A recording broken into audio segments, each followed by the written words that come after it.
Todas as terças-feiras recebemos na tarde em direto a Mariana Chaves, é a nossa nutricionista de serviço aqui no Aprender a Comer. Olá, Mariana, bem-vinda. Olá, como estão todos? Está aqui também a Judite França e o Bruno Vieira Amaral e hoje vamos falar de jejum. Aliás, já andamos a falar deste tema há algum tempo, falamos do jejum intermitente e de resto até acabamos com uma pergunta lançada para quem nos ouve através do Spotify, que teve muita adesão, não foi, Mariana? Perguntaste quantas horas de jejum é que fez na noite passada. Como é que foram as respostas? Olha, as respostas, muita gente a participar, que foi ótimo, e mais de metade disse que fazia até 12 horas, 56%, mas que foi bastante bom, porque quase que está renhido. Portanto, o restante das pessoas era 12 ou mais, claro que a maioria era 13 a 14 horas, 27%, mas depois 16% ainda fazia 15 horas ou mais de jejum. Claro que foi só naquela noite, mas foi ótimo. Olha, e no final fizeram algumas perguntas, e uma delas que eu achei que era boa ideia respondermos hoje, que era sobre esta questão do jejum nas mulheres. Porque a pergunta é se é igual o jejum feito por uma mulher ou por um homem, é isso? Exatamente. E isto tem aqui por base um livro publicado que se chama Fast Like a Girl, que tem base científica e é uma mulher que se dedica simplesmente a ajudar as mulheres para ajustarem o jejum e a sua alimentação de acordo com o ciclo menstrual. E isto faz todo o sentido, porque nós mulheres somos hormonalmente diferentes dos homens, apesar de que a maioria dos estudos científicos sobre o jejum intermitente é feito só com homens, porque são mais fáceis de estudar do que as mulheres. E estamos aqui a falar, esta especialista chama-se Dr. Pelz, para quem tiver interesse em ver um bocadinho mais sobre isto. Mas então, aqui Nelson... Estou a ouvir, Mariana. Uma das coisas que se fala bastante, e eu queria deixar este episódio para quando tivéssemos aqui realmente a Judite connosco. Está cá, a Judite está aqui. Estou caladinha porque estou a ouvir. Não, claro, queria deixar mesmo, porque da outra vez, quando estávamos a falar disto, eu pensei, isto faz todo sentido, quase que é uma conversa entre mulheres, mas claro que os homens também fazem sentido. Podem ouvir. Nós estamos muito atentos também. Eu estou a ouvir. Para vocês perceberem, sim, para vocês também perceberem, porque há muito uma brincadeira com as mulheres, não é? De que há alturas do mês em que nós estamos um bocadinho mais irritadas do que outras alturas. Eu também tenho essa altura do mês. Eu gosto que irritada. Dura 30 dias. Só que ele é o mês inteiro. No caso do Nelson dura 30 dias. Mas isso de facto tem alguma coisa a ver com o jejum que as mulheres fazem a essa altura do mês? Também pode.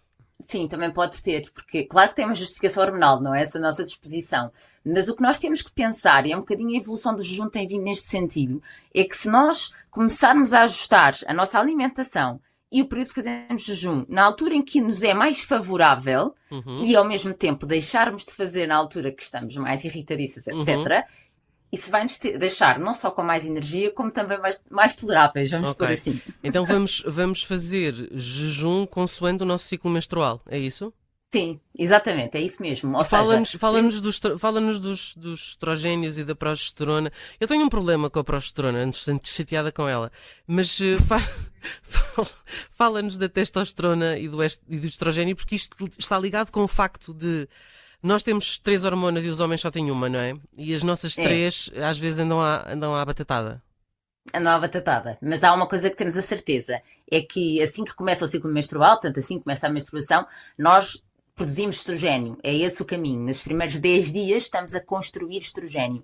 Então essa é a fase em que nós estamos mais aptos para fazer o jejum. Porque é como se fôssemos mais fortes, mais resistentes nessa altura. Portanto, nós conseguimos não só fazer uma dieta mais low carb, portanto, baixa em hidratos de carbono, quem faz cetogénica aí é a altura ideal. Porque cetogénica, espera. Cetogénica era aquela coisa da gordura, não? É isso mesmo, baixa em hidratos de carbono e rica em gordura. Isso. É isso mesmo. Porque, na verdade, a produção de estrogênio não precisa de glucose. Qual é a altura do mês em que nós precisamos de glucose para produzir as nossas hormonas? É quando estamos a produzir a dita progesterona, é a partir do dia 20. Ou seja, é mesmo no final. Aí vale tudo. Até chocolate com 60% não, vale tudo menos o jejum. Menos o jejum. Mas isto a propósito da semana passada, do chocolate com 70 e não sei quantos %, está certo?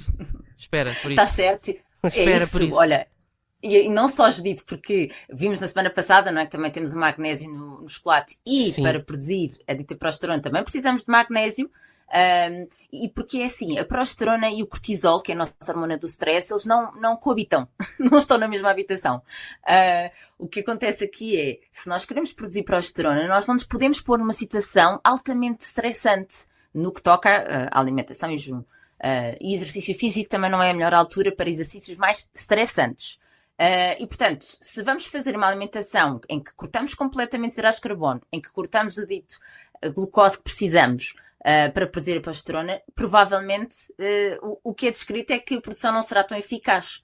E não é isso que nós pretendemos. Portanto, a altura do mês para comer o chocolate é realmente aí.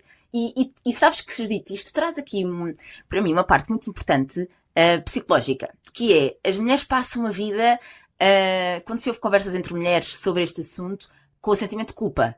Que é, eu não consegui manter, estava mesmo a apetecer um chocolate, eu não consegui, olha, quebrei tudo, paciência.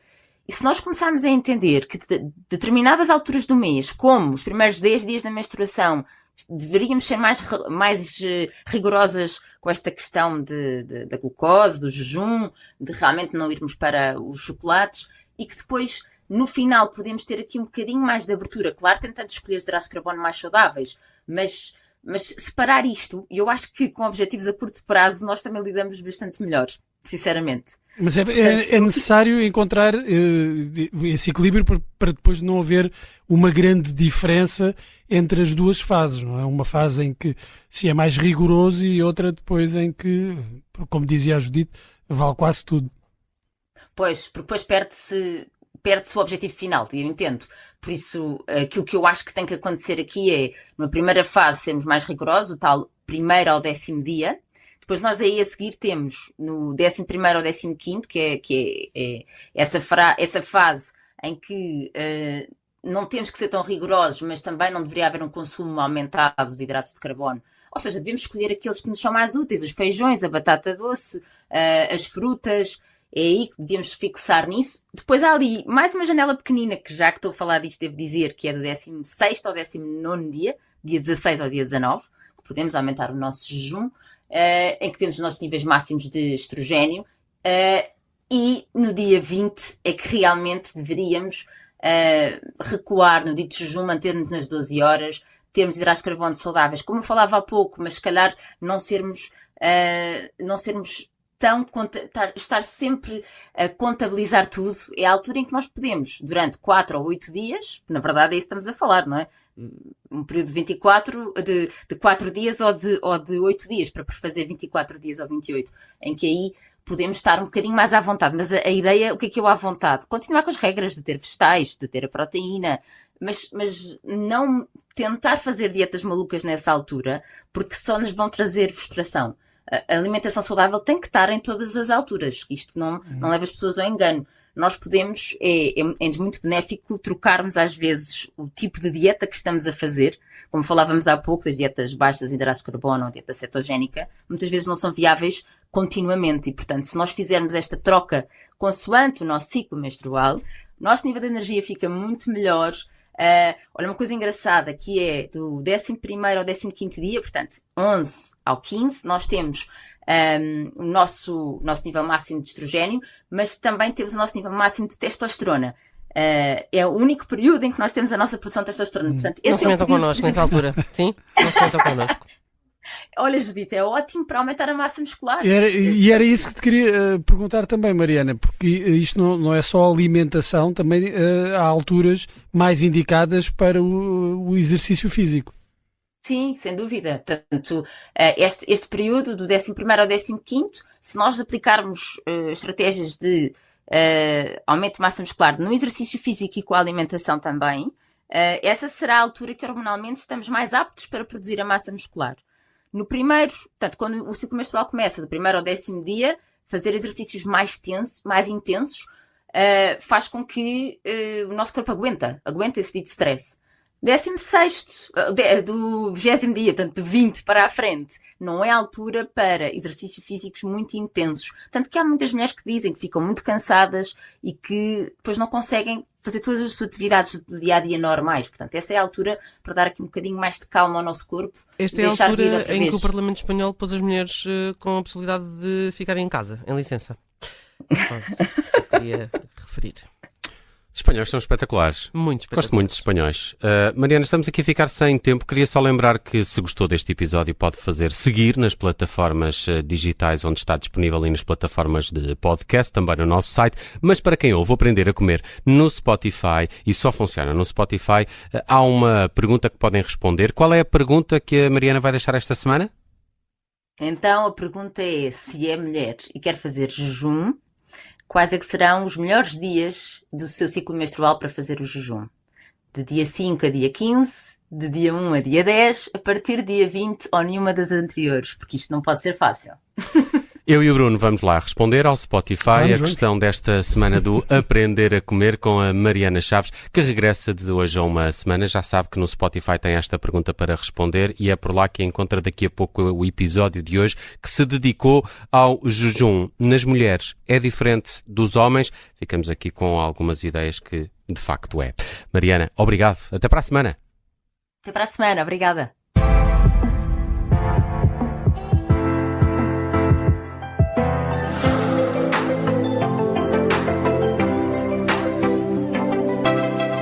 Rádio Observador.